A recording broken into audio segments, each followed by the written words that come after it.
എൻ്റെ ജീവിതത്തിൽ എനിക്ക് ഏറ്റവും സാറ്റിസ്ഫാക്ഷൻ തരുന്ന ഒരു കാര്യമെന്ന് പറയുന്നത് മാല കെട്ടുന്നതാണ് കേട്ടോ.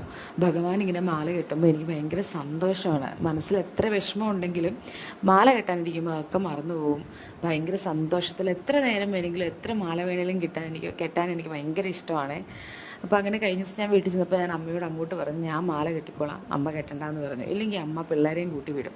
ഞാൻ ചെന്നത് കാരണം അതേ ആര്യമ്മയും ഓമന ചേച്ചിയും കൂടി എൻ്റെ കൂടെ ഇരുന്നു. അന്ന് അവർ നാമം ചൊല്ലാൻ മറന്നുപോയി. പൂ ഒരുക്കി അങ്ങനെ ഇരുന്നു കേട്ടോ. എന്താണല്ലോ ഞങ്ങൾ വളരെ സന്തോഷത്തോടു കൂടി മാല കെട്ടി. ഇങ്ങനെ നമുക്ക് മനസ്സിന് എന്തെങ്കിലും ടെൻഷനുള്ളപ്പം ഞാൻ മനസ്സിലാക്കിയത് എങ്ങനെയാണ് കേട്ടോ, നമുക്ക് ഏറ്റവും ഇഷ്ടമുള്ള ഒരു കാര്യം ചെയ്യുക. ആ ഇഷ്ടമുള്ള കാര്യം ചെയ്യുമ്പം നമ്മുടെ ആ ടെൻഷനൊക്കെ മാറും. എന്താണെങ്കിലും 5:30 തുടങ്ങിയ മാല കെട്ട് ഏകദേശം ഒരു 7 മണിയോടുകൂടി ആയി തീർന്നപ്പം പണ്ടത്തെ സ്പീഡൊക്കെ അങ്ങ് പോയി. എന്താണെങ്കിലും അന്ന് വളരെ സന്തോഷവതിയായിരുന്നു ഞാൻ കേട്ടോ. എന്താണെങ്കിലും വീഡിയോ ഇഷ്ടപ്പെടുന്നുണ്ടെങ്കിൽ ലൈക്കും കമൻറ്റും സബ്സ്ക്രൈബും ചെയ്യണേ. നന്ദി. അടുത്ത വീഡിയോയിൽ വീണ്ടും കാണാം.